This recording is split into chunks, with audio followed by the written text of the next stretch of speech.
Cape Cod Broadcasting weaves the listening environments of 99.9 WQRC, Ocean 104.7, WFCC Classical 107.5, Cape Country 104, and CapeCon.com's website experience to reflect the lifestyles of the people who live, work, and play on Cape Cod. We hope that you enjoy this podcast. I'm Laura Reckford, and this is Sunday Journal. We are focused on politics with the upcoming primary election on September 9th. Among the races that will have a contested primary is the governor's race. There are 3 Democrats and 2 Republicans on the primary ballot, and we will talk to all 5 of them on today's show. The primary will determine which of the 2 of them will appear on the general election ballot on November 4th. I'm talking first with Attorney General Martha Coakley, one of the 3 Democrats seeking the governor's seat. Martha, welcome to the show. Thank you very much. Let's start with your background. Many voters are already familiar with you because of your role as Attorney General, but tell us about yourself. Sure. Well, I grew up in Berkshire County. I had the opportunity to attend Williams College, and then I spent a year on Martha's Vineyard, and I did the mowing of lawns and substitute teaching. I had a terrific time and enjoyed the geography and the people there. I attended law school in Boston, and after law school I had a chance to work in 2 different firms, but really wanted to be able to do public service. And I watched a lot of Perry Mason as a kid. I wanted to do more courtroom work. So I did go to become an assistant district attorney in Middlesex County. I worked there for several years, including in a child abuse unit, which I headed up. And I ran for district attorney when people encouraged me to in 1998. I was successful. I served 2 terms. People then suggested I should run for attorney general, and I said, I'll have to do utility rate regulation. But it's been very interesting, an important piece as we move ahead in a clean energy economy to make sure that we have clean, cost-effective energy here in Massachusetts. And I am now delighted to be traveling the state. We've had a terrific run. I have 2 great colleagues who are running with me for governor, and we've had a terrific time talking to folks, knocking on doors, and understanding what people in Massachusetts are thinking. I think they're cautiously optimistic that the economy is turning around, but we know we need to turn it around for everybody, not just Boston and Cambridge, but for Cape Cod, for the Vineyard, for Berkshire County where I live, for Merrimack Valley. And I'm excited about our opportunities by investing in our kids and our workforce, that we're going to be able to roll out the red carpet for businesses, and we'll be able to cut red tape, and we'll see a huge increase, I think, in as we grow a sustainable economy in each one of our regions. Now, as a Democrat running for governor, can you talk a little bit about your political philosophy and also why you decided to get into the governor's race? I think that as Democrats, we believe that as I grew up, and my dad worked his way through school, he believed in a good education for all of his children, his 4 daughters and his son. We did benefit from that.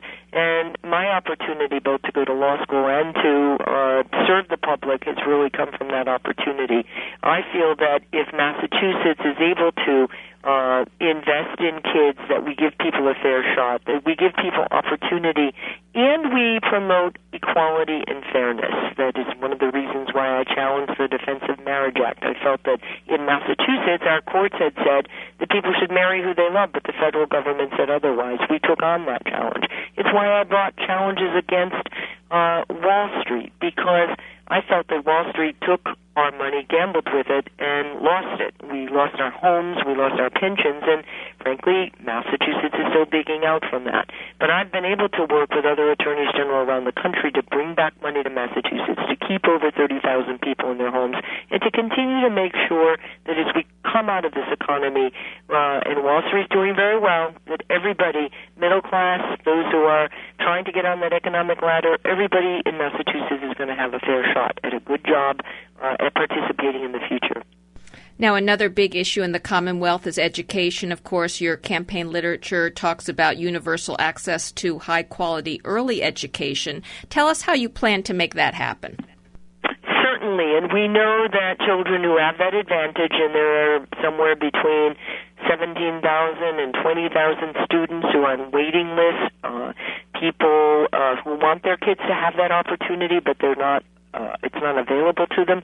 We know that's a very good investment in education and in their future of those children and their families and in Massachusetts. We also know that we need to do more. We know that from some of the work we've done in Massachusetts that a longer, more structured school day that gives every student the opportunity to learn to read and write, but also science, technology, engineering, math, and frankly a little bit of art and music.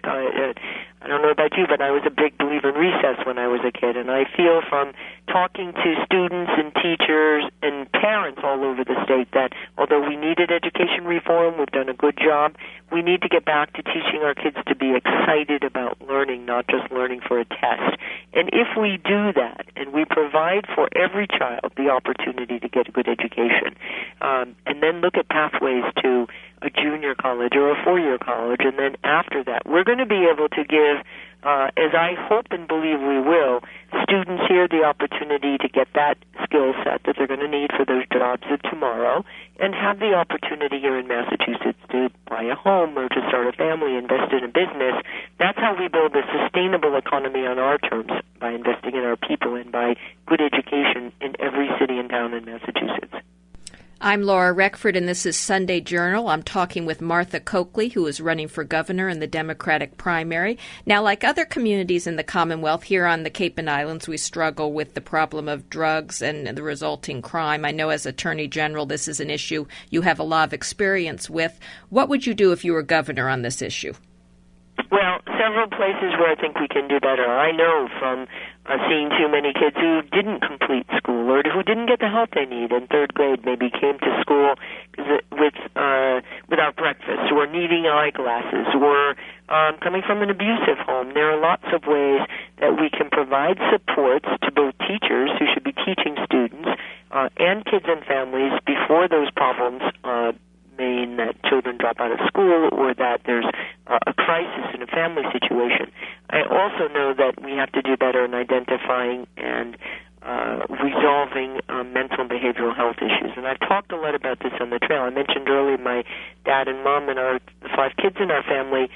My youngest brother, Edward, who was very smart, a talented pianist, had a good sense of humor at age 17, started to show signs of bipolar and depression. He would say, though, that if he took medication or got help, he believed there'd be a stigma attached. And unfortunately, he did not get help. His mental illness became more and more disabling to him. And unfortunately, after my parents passed away now 20 and 22 years ago, it'll be 18 years ago this fall, he took his own life. And my family and I have talked about this now because I don't think in 2014, 2015, families should suffer alone or suffer in silence, and we should be treating mental and behavioral health care the same way that we do cardiac disease and diabetes. And we certainly know that issues around homelessness and people who do end up in the prison system, the problems of addiction, self-medication for those who are depressed, and the addiction that we've seen from the increased use of prescription drugs and now inexpensive but often dangerous heroin is at a crisis stage. So we need to do more prevention, making sure that people don't get prescriptions they don't need. And for those people who are addicted, we need to provide more rehabilitation. We need more beds in our court system, not just houses of correction, but ways we can get people better. And frankly, ways that we can provide resiliency and help to people once they have become clean. It has reached proportions here in every community in Massachusetts. I think my background in seeing how we've grown this problem, unfortunately, will be helpful. And I know it's a priority for me as governor to address better how we deal with mental and behavioral health. Now, in the last minute or so that we have left, what would you tell voters distinguishes you from the other candidates in this race? You know, I've spent a lot of my time in public service speaking for people who don't have a voice, whether it's children who are abused, domestic violence victims, and also looking at ways we can do better to make sure that we provide solutions for people who have problems. I have spent a lot of time keeping people in their homes. I've sat with a family who's about to be foreclosed upon.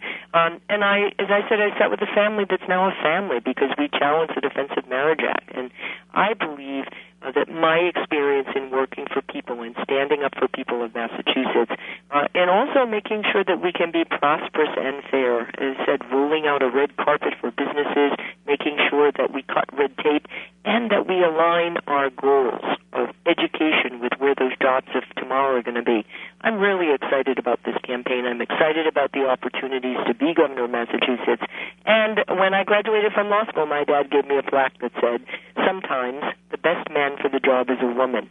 So I have been knocking on doors and shaking hands and talking to folks, and I am asking all of your listeners to consider, and I hope vote for Martha Coakley on September 9th. And unfortunately, we are out of time. Martha, thank you so much for your time today. My pleasure. Thank you. I'm Laura Reckford, and this is Sunday Journal. This podcast is a presentation of Cape Cod Broadcasting, which is solely responsible for its content. Thank you for listening. For more information, please visit us at capecodbroadcasting.com.